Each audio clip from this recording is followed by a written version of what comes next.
So in the last session, we discussed what is Linux and why Linux. What is Linux means it is an operating system. Why Linux? Because we have many features in Linux. That is open source code we get along with the operating system, and we can modify the operating system as per our requirement. And second, security. How Linux is secure? I'm just giving overview for last session. So why Linux is secure? Because command line interface. Those who know the configurations, they can only handle Linux machines. So it is security. Without knowing commands, others cannot access your computer. So that is advantage for us. And the next reason is it doesn't support exe files. So that is also one reason why it is secure. And we can encrypt a file by assigning password. In Linux, we can encrypt a file by assigning the password. This I showed in the last session also. Right. And then for every user, password authentication is compulsory. Without password, we cannot access any account. So that is also one reason why Linux is secure. And next, there is no exe files and no setup files, no next finish in Linux. If you want to install any servers or services, we need to configure manually. So what we configure manually as an administrator, your system will accept only that. So that is also reason why Linux is secure. And 24/7, no downtime in Linux. No need to restart. Without restarting the system, we can update to kernel. So that I'll show practically also. And next, in Linux, performance-wise, comparing to Windows, Linux is fast. Because Linux works with command line interface. That is one reason. And another reason is swap. There is an option called swap to increase the speed of physical memory. So that is also the reason why Linux is faster. And in Linux, it can do multitask. Multiple users can log in at a time and they can perform multiple tasks. 40,000 users can log in at a time. We don't log in practically, but it is possible. If you want, multiple users can log in at a time and they can work. Without logging out from one user, you can log in into another user and you can work. That also I'll show practically. Okay, so inbuilt firewalls are there and SC Linux security is there for Linux. This all one by one, everything we'll see in the further sessions. Okay, so this is what we discussed in our last class, features of Linux. Those who want to maintain nodes, if you want to maintain a proper nodes for Linux, means that is better to maintain proper nodes for Linux. Features of Linux. Maintain nodes, proper nodes, write all the points. If you are writing 10 points, definitely you'll remember at least 2 points. So try to write the notes. In further sessions, whatever I explain, I will give notes also. Practical steps will be there. Means commands we need to write yourself. Continuation, features of Linux. These are all the points we discussed in the last session. Installation, I will explain, I will show later. I'll give some more commands. Some more points I'll explain. These are the hardware requirements. Basic hardware requirement to install Linux. Minimum hardware requirement. CLI means command line interface. GUI, graphical user interface. Minimum size of processor, RAM and hard disk. Next, recommended partitions and size. I'll explain what is this partitions. The next one is file system hierarchy of Linux. This slide, I will explain recommended partition slide. This I will explain after I complete the explanation of this point, file system hierarchy. After I complete this, I will explain the basic partitions information, recommended partitions information. Okay. See, generally, if you install operating system, if you install your Windows operating system, A and B are reserved for floppy. Whether we are using or not, A and B are reserved for floppy, right? It start creating the drives from C. Once we install the operating system, it creates a partition. It assigns the name for the partition, that is C, and it will store operating system files in the C drive, right? So after installing the operating system, If you open your computer, there you can see C drive, right? So if you double click on the C drive and if you enter into C drive, you can see some folders there, subfolders we can see. C is for operating system. By default, operating system is installed in C drive. After entering to the operating system, if you open your C drive, you can see some default folders. Can you tell me what are the folders are there in Windows C drive, in your laptop or desktop, in your C drive? What are the subfolders are there? Like programs, system 64, administrator, users, we can see different folders right there. Similarly, in Linux also, once we install operating system, you will get default directories. How we have by default some folders in Windows operating system. Same like that in Linux also you will get default directories. What is this directory means? Directory is nothing but folder. In Windows we call folder, here we call directory. Only name is different. What is the use of folders? Folders are used for storing files and subfolders, right? Here, what is the use of directory? Means it is used to store files and subdirectories. Same like Windows, only name is different. Remember, directory means folder only. Okay, so once we install Linux operating system, here also we get directories by default. So that directories information we'll discuss as file system hierarchy. So these are the directories we have in Linux. First one is forward slash. Forward slash is similar to C in Windows. In Windows we have C drive, here we have forward slash. Both purpose is same. Okay, forward slash is a parent directory. What is forward slash? It is a parent directory or top level directory in Linux. And what it contains subdirectories. What C drive contain by default? Subfolders, right? Same like that in Linux, this forward slash contains subdirectories. What are the subdirectories means? These all are the subdirectories of forward slash. I'm repeating again. So the first one is forward slash. Forward slash is a parent directory or top level directory in Linux. It contains subdirectories. So the first subdirectory under forward slash is root. The first subdirectory under forward slash is root. So root, what is root means? It is a subdirectory. What it contains? It is a home directory for super user. In Windows we call administrator, here we call super user. Root is the home directory for super user. It means whenever a user logged in, super user logged in. Super user means administrator. When super user logged in and super user is creating any files or directories, by default it stores the data under root. If you want to change the location, you can change the location. In Windows also, but directly it stores the data in C drive.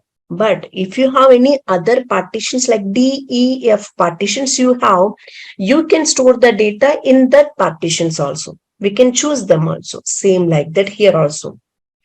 Whenever super user logged in and super user is creating any files or directories, it stores the data under root. If you want to change the location, you can change the location, but this is the default directory, home directory for super user. And next, home is the home directory for normal users. As a normal user, you logged in into your computer. Maybe you have a normal user, Tom, Jack, John, different users are there. Okay, if Tom logged in into the system and Tom creating any files or directories, by default, it stores the data of Tom into home directory. Okay, so home is the home directory for normal user. Here, one more point. Whenever a user is created in Linux, automatically it creates the home directory of the user also with same username. Say for example, if you created a user Jack, immediately it creates a directory also with the same name Jack. Where it creates the directory means in home. In home directory, it creates a subdirectory with Jack name. Now, you created a user Tom. Immediately, it creates a directory called Tom under home. Similarly, whenever a user is created, it automatically creates a directory with the same username. Then, when the user logged in and creating any content, it stores the data in the particular user directory only. So, for example, if Tom logged in and Tom is creating any files or directories, so it stores the data in Tom's directory, which is under home. So, for every user, one directory is there. So every user data is stored in their own directories. So that is home. And next one is boot. Boot contains bootable files. System bootable files are stored under boot. Also kernel up to RHEL version 6. Kernel also stored under boot only. Up to version 6, kernel also stored in boot only. Okay. And next one is sbin. Sbin contains super user commands, the commands which can be executed by super user. That commands are stored under sbin. And bin contains normal user commands, the commands which can be executed by normal user. The commands are stored under bin. It means when normal user logged in and creating and generating any command, it will check first in bin whether the particular command is there or not. If available, then it will show the output. Otherwise, it will not show the output. I'm repeating again. / is a parent directory or top level directory in Linux. It contains subdirectories and it is similar to C drive in Windows. Next, root. Root is the home directory for super user. Home. Home is the home directory for normal user. Boot contains bootable files and kernel up to version 6. Sbin contains super user commands. Bin contains normal user commands. Hope you are clear up to now. And next one is USR. USR contains default applications. Applications which comes along with operating system. That applications are stored under USR. So for example, when you install Windows operating system, by default, you'll get Windows Media Player, right? Similarly, here also, in Linux, some applications comes along with the operating system. That applications are stored under USR. And next one is var. Var contains variable files, means log files, system log files. How many users are logged in, which user is performing which task, at what time they logged in, what time they logged out, what commands they executed. Every information is maintained by var. It contains log files. Like in Windows, you can see task managers and you can see all the information, how many users logged in, how much processor is using, how much RAM is using. You can see that information. Same here also. Var contains system log files. Our next one is dev. Dev contains devices information. Devices means partitions. In Windows, we call partition. Here we call device. Devices information is maintained by dev directory. Next, etc. etc contains configuration files. As I told, Linux works with configuration files, not setup files. Right? So all the configuration files are stored under etc. Next one is OPT. Optional applications are stored under OPT. Applications which we install manually.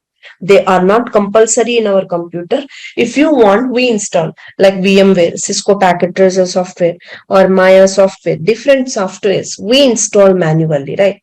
So that softwares are stored under OPT. Optional applications are stored under OPT. I'm repeating, var contains log files. Dev contains devices information, when partition information. etc contains configuration files. OPT contains optional applications. And next one is media. Media contains external devices information. It means removable devices information, external hard disk, pen drives, DVD writers. This all information is maintained by a directory called media. Okay, but up to version 6, RHEL version 6 only, external devices information is maintained by media. And next one is MNT. MERN is a directory which contains mounted directories information. It means in Linux, once a partition is created, directly we cannot access the partition. In Windows means if you double click on your D drive, E drive, you can enter into the drive, you can access the content of the drive.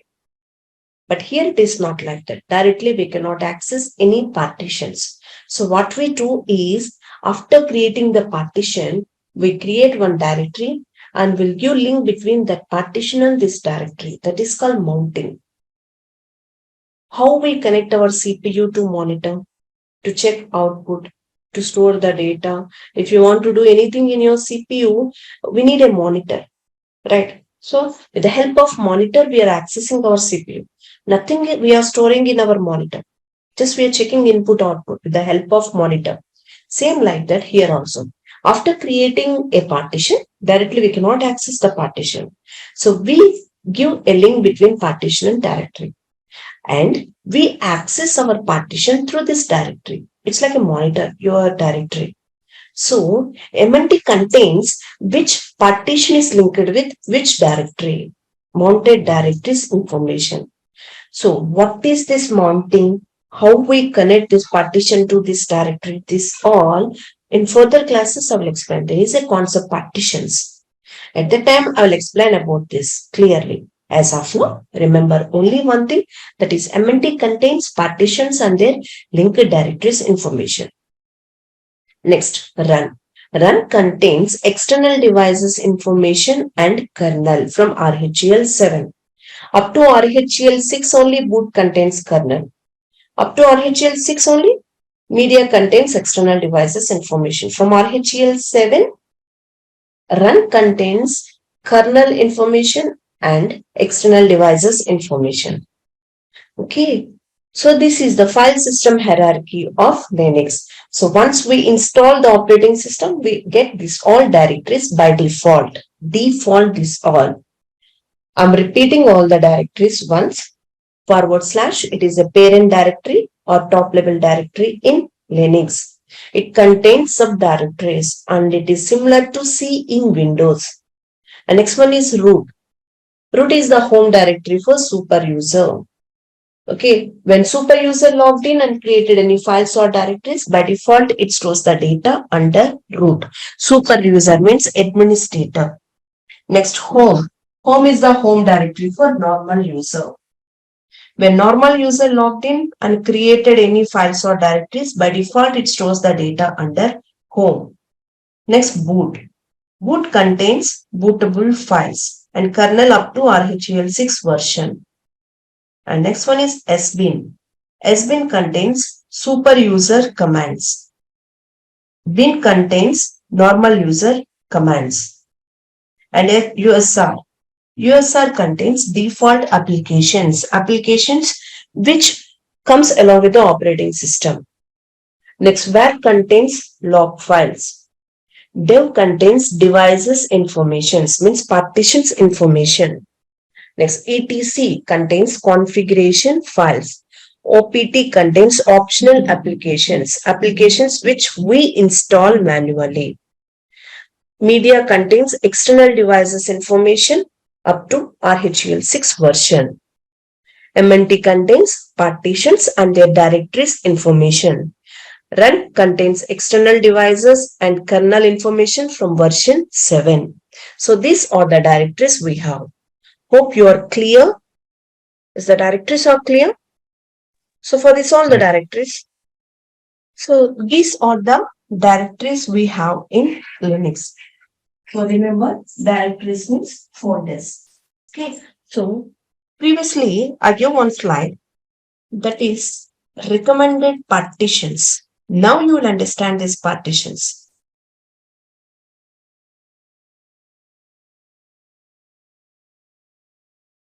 Now if you see, these are the recommended partitions and their sizes. Okay, so it's not recommended, not compulsory. /boot is recommended partition. Okay, so compulsory partitions are / and swap. These two are compulsory partitions in Linux. Why forward slash is compulsory? Because it is a parent directory. It contains subdirectories. This is the top level directory in Linux. Forward slash only contains operating system files, everything. Right? Forward slash is a parent directory. It contains subdirectories. So this is compulsory partition. How C is compulsory in Windows? Same like that. Here forward slash is compulsory. And next one is swap. Swap also compulsory. While installing the operating system, creation of swap partition is compulsory. So what is swap? Swap is a virtual memory.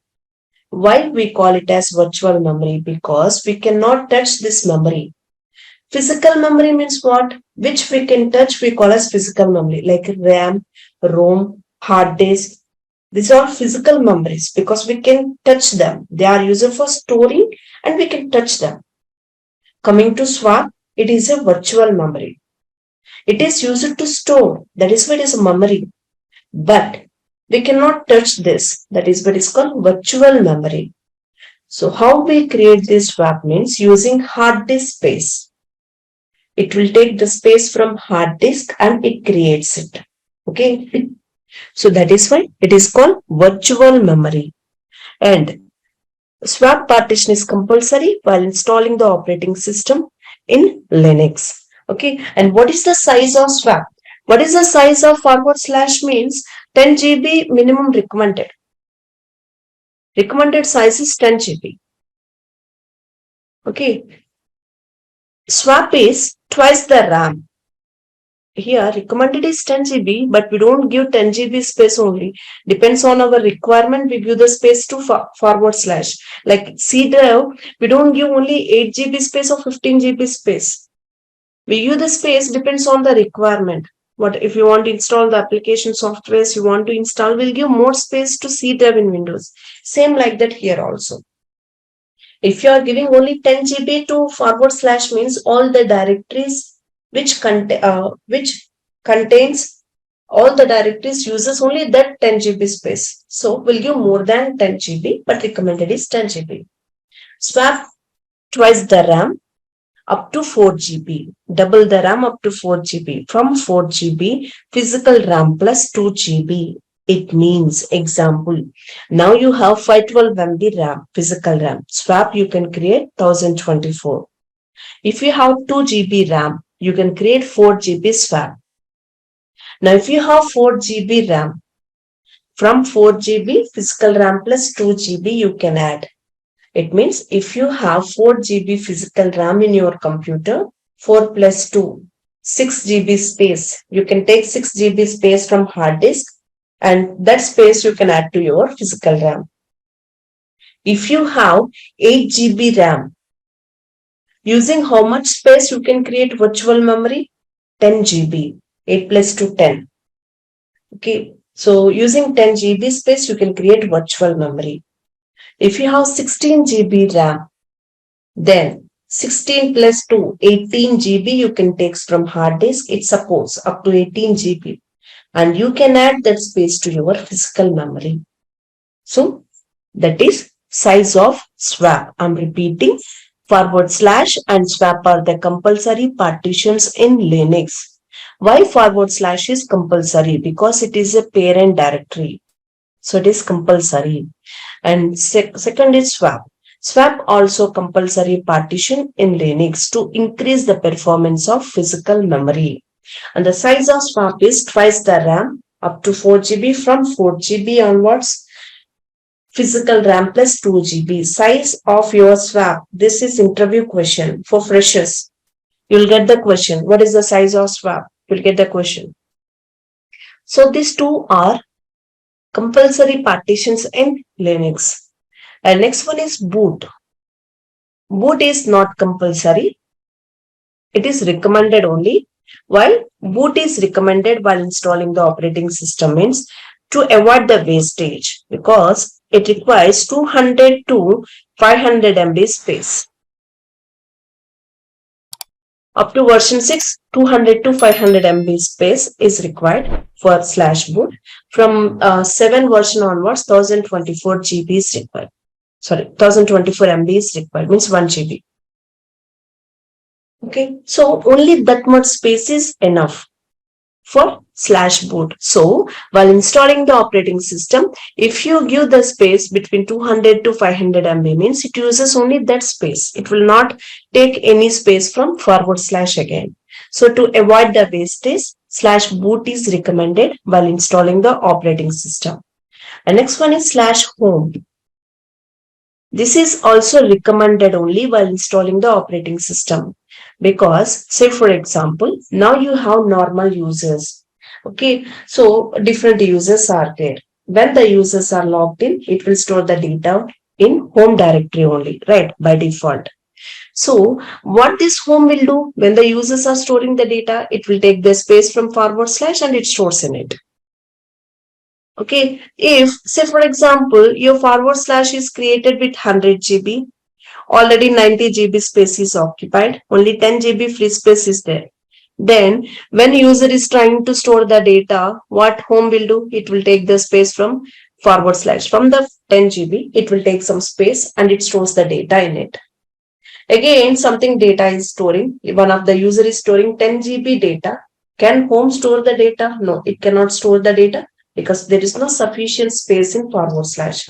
So that is the reason it is recommended to create separately home. Say for example, if I give 500 GB, just for example, 500 GB space if I give for my home directory, using 500 GB space, my users can store the data. So it is recommended to create slash home while installing the operating system. No, no one is using your computer. You alone using your computer. You don't want any normal user. Then no need to create home separately because you log in as a super user and you can store the data wherever you want. So this is recommended. And next one is slash var and slash USR.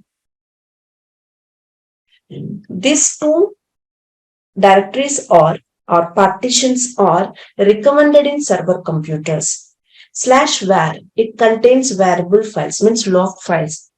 So in server, it is recommended to create var directory separately and they will give space. Something 100 GB, 200 GB space, they will give in var directory separately because it will store all the users' information. To store all the users' information, credentials, every login information. So whatever they are doing, all the logs. To store all the information, it is recommended to create slash var separately and to add the space to slash var in server machine. Normal client PC, normal or desktop PCs means no need to maintain any log files. It is not required.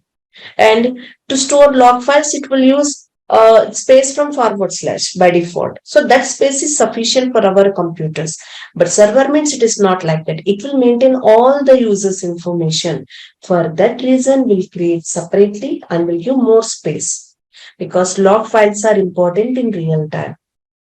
Every user login details are important.